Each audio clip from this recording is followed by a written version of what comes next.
Welcome to The Explainer. Today, we're going to get into the story behind Veterans Day. You might think you know it, but it's got some surprising twists and turns. We'll look at where it came from and how it became the day of honor we observe today.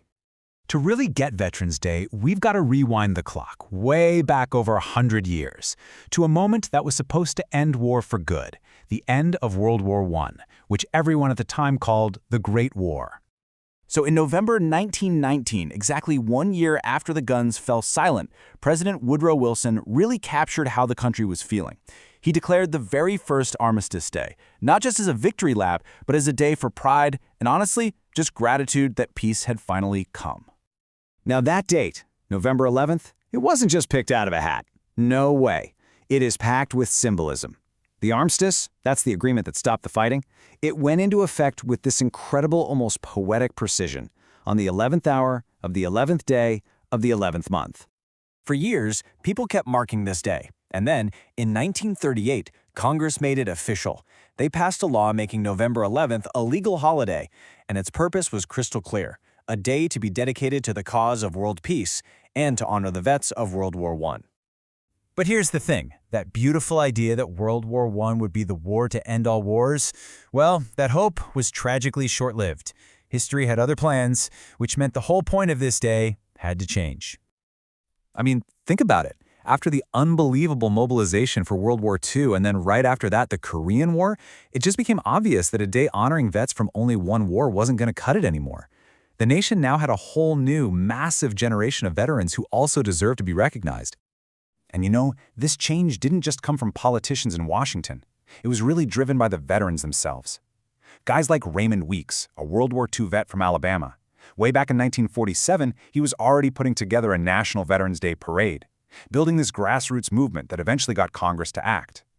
And this right here, this is what all that effort led to. On June 1st, 1954, President Eisenhower signed this law.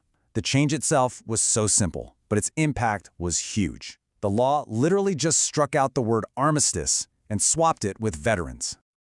And with that one simple edit, the entire meaning of the day transformed. November 11th wasn't just about the end of a single war anymore. It was now a day to honor the service and sacrifice of American veterans from all wars.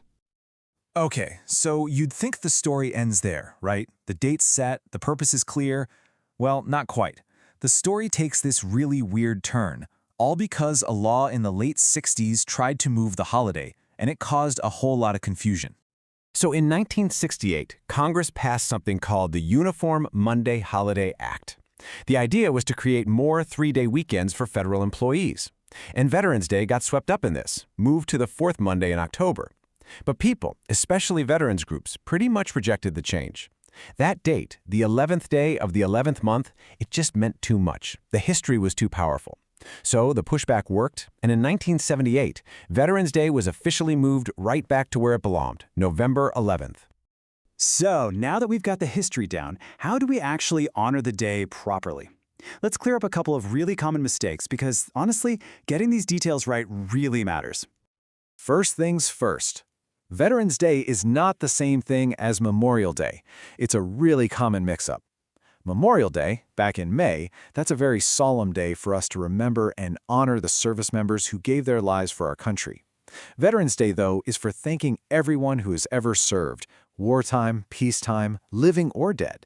It's especially a day to look a living veteran in the eye and say, thank you. And here's another little detail that people get wrong, and it all comes down to punctuation. The apostrophe. The official spelling is just Veterans Day, no apostrophe. And the reason is actually pretty cool. As the Department of Veterans Affairs explains, it's not a day that belongs to veterans like a Veterans Day. It's a day for honoring all veterans. It's subtle, but it's an important difference. Every single year, the official ceremony for the nation echoes the holiday's origins perfectly. It all happens at Arlington National Cemetery, and it kicks off at precisely 11 a.m. with a wreath-laying at the tomb of the unknown soldier. It's this incredibly powerful moment that connects us all the way back to 1918. So let's bring this all home. From its start as a day celebrating peace to becoming a day that honors service, Veterans Day carries this incredibly powerful legacy with it. At the end of the day, this is what it's really all about. It's a moment for all of us, as a country, to just pause and recognize the men and women who, generation after generation, were willing to serve and sacrifice for something much, much bigger than themselves. And really, that brings us to the most important thing. The history is fascinating, for sure, but the real meaning of Veterans Day isn't just about knowing the facts, it's about acting on them. So this question isn't just for show, it's a real challenge to all of us. How will you make sure their legacy of service isn't just remembered, but is truly honored? Thanks for diving into this with me today.